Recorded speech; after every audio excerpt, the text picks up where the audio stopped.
Ladies and gentlemen of the press, esteemed members of the public and fellow citizens of great nation Nigeria, we gather here today under the banner of the coalition of northern groups to address a grave concern that threatens the fabric of our society and the unity of our diverse communities. It has come to our attention that there are orchestrated plans aimed at sowing discord between northern Nigerian Muslims and Christians. This alarming development not only undermines our shared values, but also poses a significant threat to the peace and stability of our region. Recent reports from international human rights organizations, particularly Amnesty International, have raised red flags regarding the escalating violence in our communities. They claim that over 10,217 people have been killed in the first 2 years since the current government assumed power, with a staggering 6,896 fatalities in Benue State alone and 2,630 in Plateau State. However, we must express our deep concern regarding the lack of transparency in these figures. Amnesty International has failed to provide credible sources of these statistics, leading us to believe that they may have deliberately inflated the numbers to portray Christians as the primary victims in the ongoing crisis. It is regrettable that Amnesty International will attempt to revise historical narratives concerning the notable achievement of the federal government in combating insecurity. The current security landscape reflects significant improvements, allowing citizens to traverse routes such as Abuja to Kaduna and onward to Gusau and Katsina with a sense of safety. This progress underscores the effectiveness of governmental strategies in addressing security challenges, fostering an environment conducive to travel and economic activity. Acknowledging this success is crucial for a balanced understanding of the ongoing efforts to enhance national security and promote public confidence in governmental initiatives. It is imperative to understand that the narrative being pushed by Amnesty International is not only misleading, but also dangerous.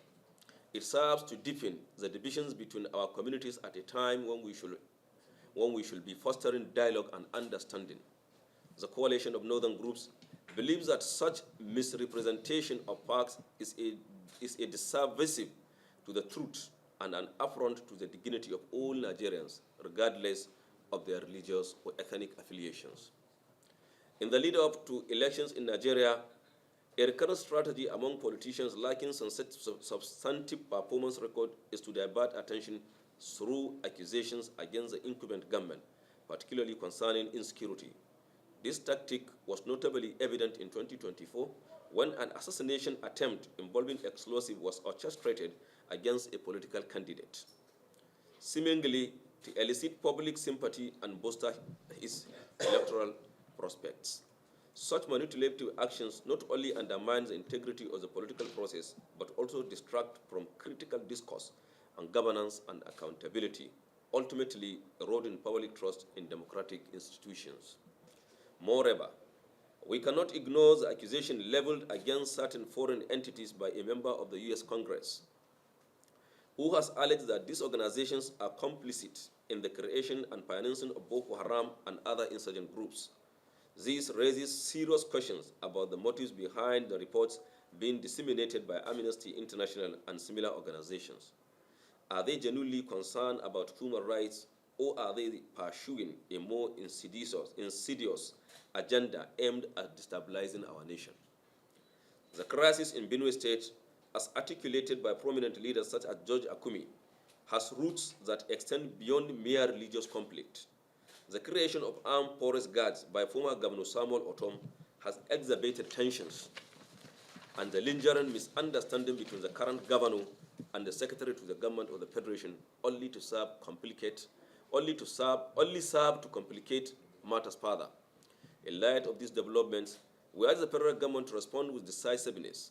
This call to action underscores the perceived threat to national sovereignty and regional stability that international organizations may pose when they exceed their mandates.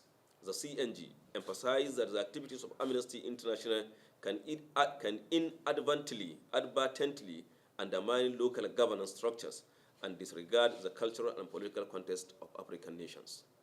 Consequently, the CNG calls upon all African nations to critically evaluate the operations of such organizations within their borders. It advocates for a suspension of activities until these entities commit a respecting local context and frameworks.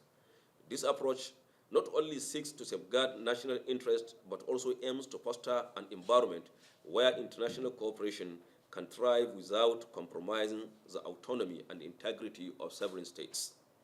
We recall that Ethiopian authorities had suspended of 3 prominent human rights organizations: Association for Human Rights in Ethiopia, Center for Advancement of Rights and Democracy, and Lawyers for Human Rights from operating within their borders.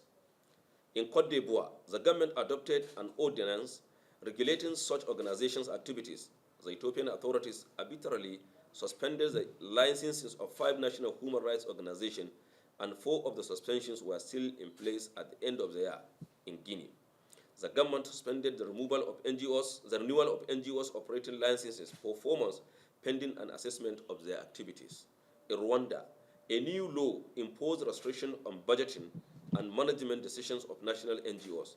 In Uganda, an amendment to the NGO law paved the way for the dissolution of the semi-autonomous NGO Bureau and its re-establishment as a department within the Ministry of Internal Affairs, signaling a move toward centralizing decision-making, control, and increased government oversight of NGO affairs.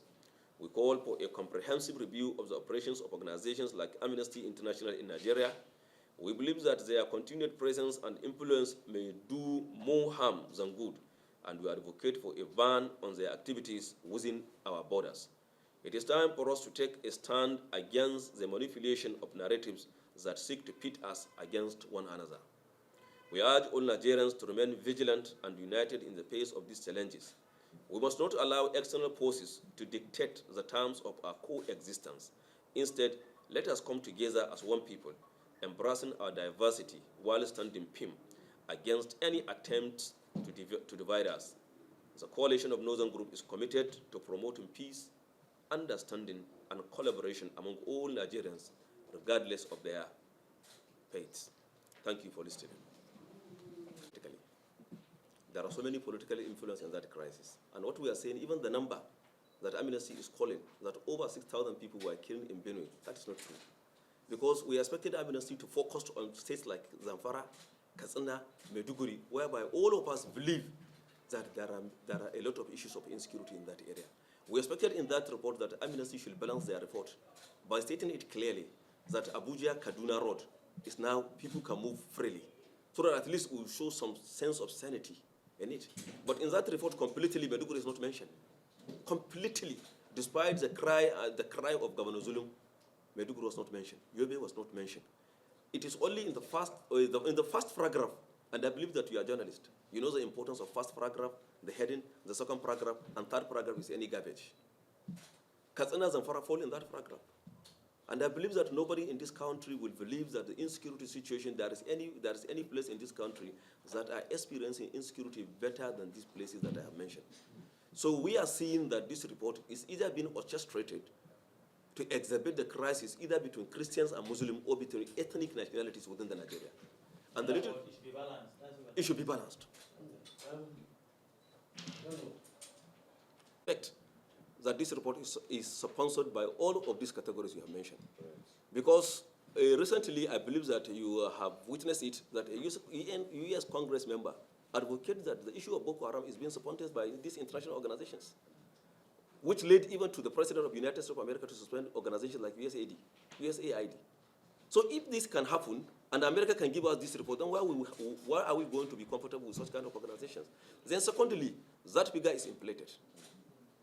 On no account, I just read a one report by the USA that Ukraine-Russia crisis is only over 12,000 people lives were lost. How can you compare a war-torn countries like Ukraine, Russia, Syria, Israel, Gaza, and with this number of people being killed just in 2 years in Benue only alone? And what we are saying is that why is it Amnesty International is so much concerned about Benue and Plateau? We all believe that Benue and Plateau are the hope of religious and ethnic crisis in Nigeria. Why would they address that number? Why would they feel that why would they bring a report that somebody would feel marginalized or intimidated or harassed? Why are they bringing a report that someone feels that, okay, I want to retaliate because a lot of my people have been killed. Because they cannot even substantiate to provide the names of those people being killed within that 2 years.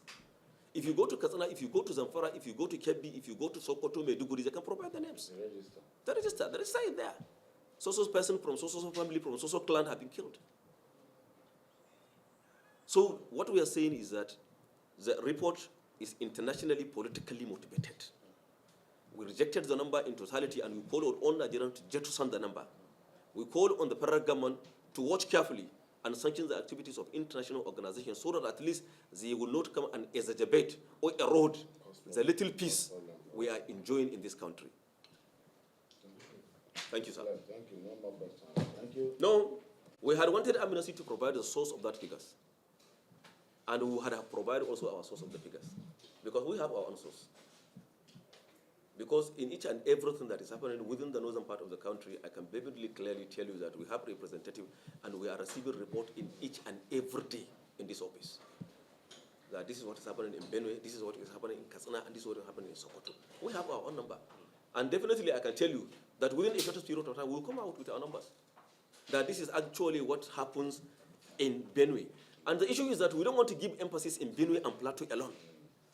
We want to give emphasis to the general insecurity in the country, so that at least one will not feel marginalized over another one. That is our major concern. Because if I feel marginalized over you, then definitely either my ancestors or even my grandchildren will feel that they want to retaliate one day. Go and study about the history of what is happening in banditry today in northern part of the country. There are so many claims like this, that Fulanis feel marginalized, whatever it is.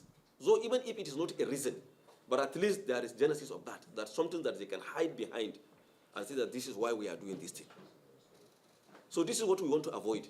Any killings in this country should not be promoted by either ethnicity or religious sentiments. We should label them as criminals wherever they are, yes, irrespective of their ethnicity, irrespective of their religion, and irrespective of where they came from. And one will wonder much why Amnesty International will pick interest only in Benue and Plateau, where we have Katsina. As I said earlier, in that report completely, Maiduguri was not mentioned. And I believe that our common sense, our minds will tell us that something must be wrong for you to mention or to talk about insecurity in Nigeria without mentioning Maiduguri.